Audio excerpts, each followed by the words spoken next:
अस्सलामुअलैकुम, मैं हूँ ईशा फ़ारूक। कहते हैं आपकी आंखें आपके रूह का आईना होती हैं, और ये काफ़ी हद तक सही भी है क्योंकि आपकी आंखें आपके बारे में बहुत कुछ बताती हैं। और आपकी आंखों के इर्द गिर्द की ये जो जिल्द है, ये स्किन आपके बारे में बहुत कुछ बताती है, जैसे आपकी एज, आपका lifestyle, lack of sleep, lack of nutrition, hydration और इस तरह की बहुत सारी चीज़ें, जिसकी वजह से आपकी आँखों के नीचे पफीनेस, आई बैग्स और रिंकल्स बन जाते हैं। आपकी आँखों के इर्द गिर्द की स्किन बहुत ज़्यादा पतली और सेंसिटिव होती है, जिसकी वजह से आपको इसका बहुत अच्छे से ख्याल रखना होता है। इसकी बहुत सारी वजूहात हैं। आइए देखते हैं कि इसकी मेन कॉजेज़ जिसकी वजह से ज़्यादातर ये डार्क सर्कल्स होते हैं।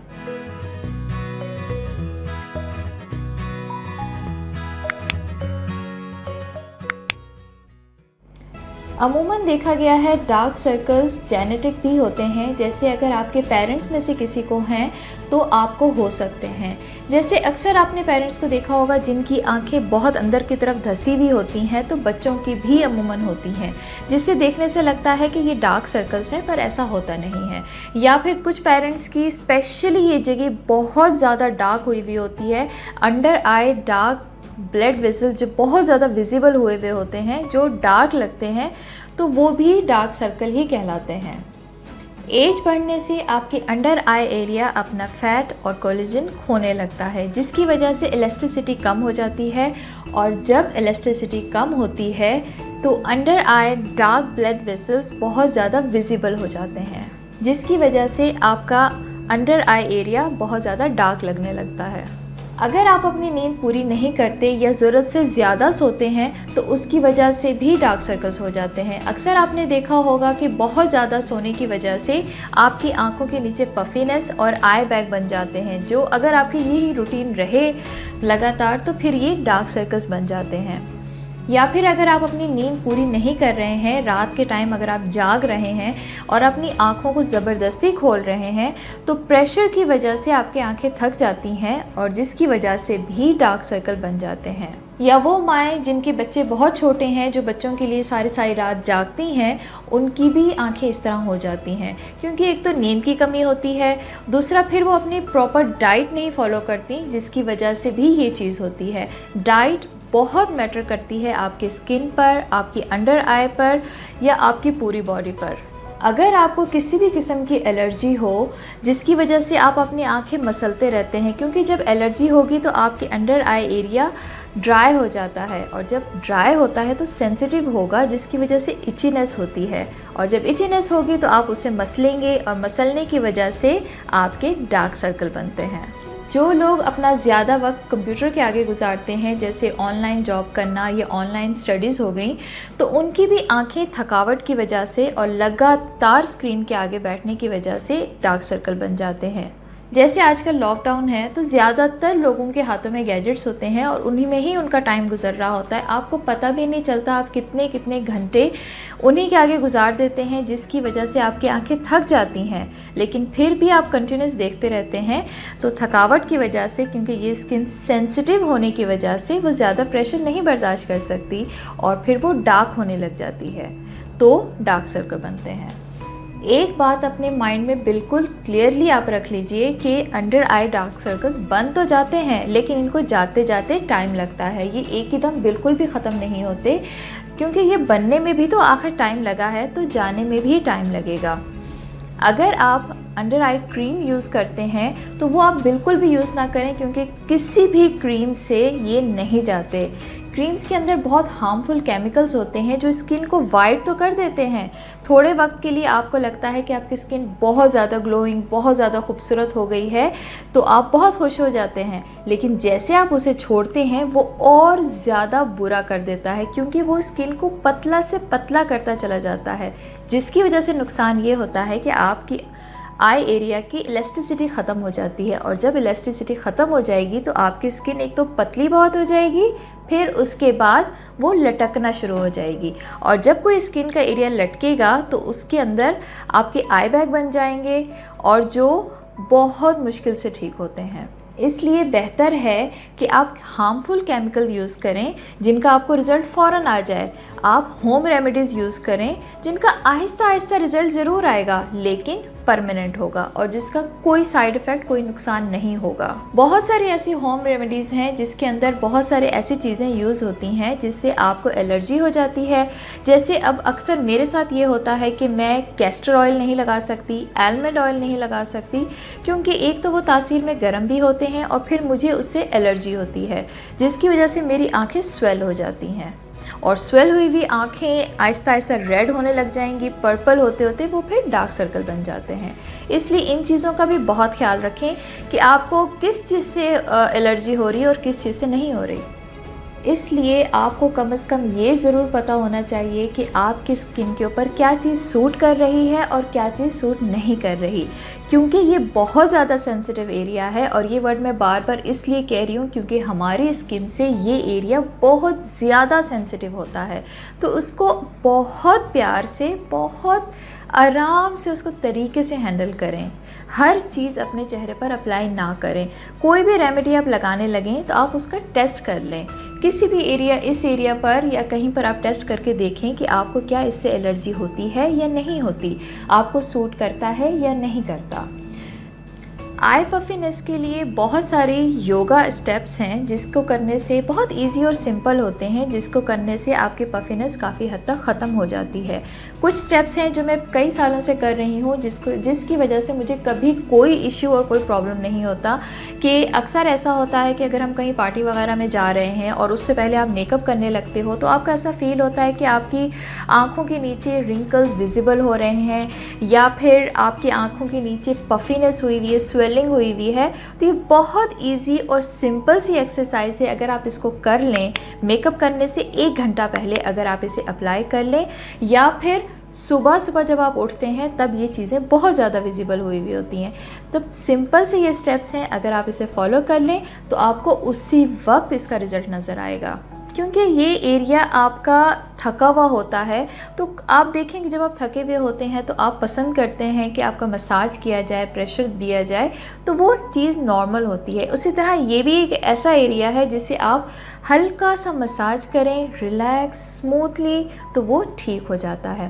बिल्कुल इजी सिंपल स्टेप्स हैं। आपने ये करना है कि अपने बेड के साइड टेबल के ऊपर रात के वक्त कोई भी कोकोनट ऑयल हो गया या बेबी ऑयल अगर आपको सूट करता है, या कोई भी ऐसा लोशन जो बहुत ज़्यादा मॉइस्चराइज है और आपके लिए बहुत अच्छा है, वो आप साइड टेबल पर रख कर सोएं। सुबह जब आप उठें, आपने सुबह उठते ही ये काम करना है पहले।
ये एक्सरसाइज करने के बाद आप उठें, आराम से अपना चेहरा क्लिंस करें, लेकिन फेस वॉश नहीं करना, सादे पानी से धो लें। उसके बाद ये जो मैं आपको बता रही हूँ आई मास्क, इसको आपने बनाना है, इसको आप लगाएं, कम से कम 20 मिनट आप रखें। तब तक आप कोई भी काम कर सकते हैं, नहीं तो गर्म पानी करके उसमें लेमन और हनी मिक्स करके आप पी लें, तब तक आपके ये मास्क ड्राई हो जाएगा। तो आप इसको नॉर्मल पानी से धो लें और उसके बाद फेस वॉश कर लें। आइए देखते हैं कि मास्क कैसे बनेगा। आपने 1 टेबलस्पून दही लेनी है। अगर आपको बटर मिल्क मिल जाए तो वेल एंड गुड, नहीं तो आप दही भी ले सकते हैं।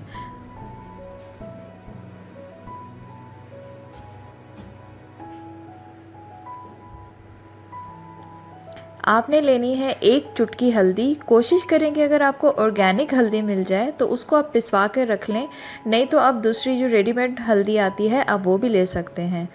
दोनों को बहुत अच्छे तरीके से मिक्स करें। आप इनको इतना बना सकते हैं कि इसको स्टोर किया जा सकता है फ्रिज में, ठंडी जगह पर रखें, बाहर ना इसको रखें। कम से कम ये 2-3 दिन आराम से चल जाएगा। उसके बाद आप अपनी नॉर्मल रूटीन रखें, अपनी डाइट का बहुत ज़्यादा ख्याल रखें, पानी बहुत ज़्यादा पिएं क्योंकि गर्मियां हैं, वैसे पसीना बहुत ज़्यादा आता है, तो पानी की मिकदार थोड़ी सी बढ़ा दें। अपनी स्किन को मॉइस्ट रखें क्योंकि जो मॉइस्चराइज़र आप चेहरे के लिए लगा रहे हैं इसके लिए थोड़े से अलग से मॉइस्चराइज़र्स आते हैं, आप उन्हें ले लें, वो आप लगाएं। इस एरिया को हाइड्रेट रखें, मॉइस्ट करके रखें।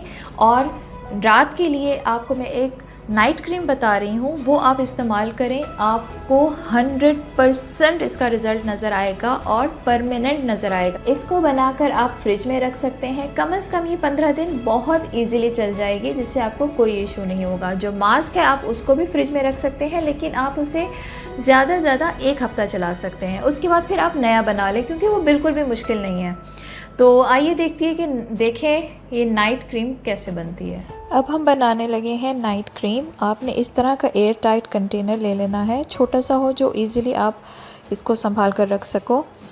तो आपने लेना है 1 टेबलस्पून एलोवेरा जेल। इस तरह का आप जेल ले लें जो 99% ओरिजिनल होता है।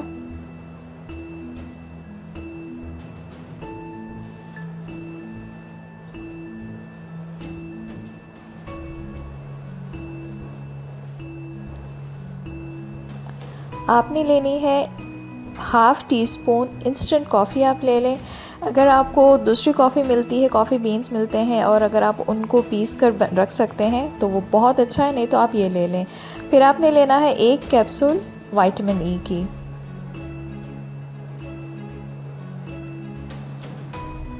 इनको अच्छी तरह से मिक्स कर लें कि एलोवेरा जेल, विटामिन ई ये सारे अच्छी तरह से मिक्स हो जाए।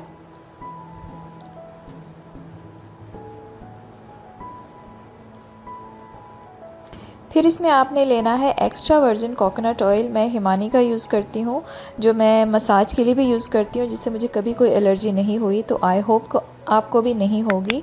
इसे अच्छी तरह मिक्स करें। मिक्स करने के बाद आप इसे एयर टाइट करके फ्रिज में रख लें। तकरीबन मैक्सिमम ये 15 दिन तक चल जाती है। आपने हल्के से अपनी पूरी आँखों पे लगाना है।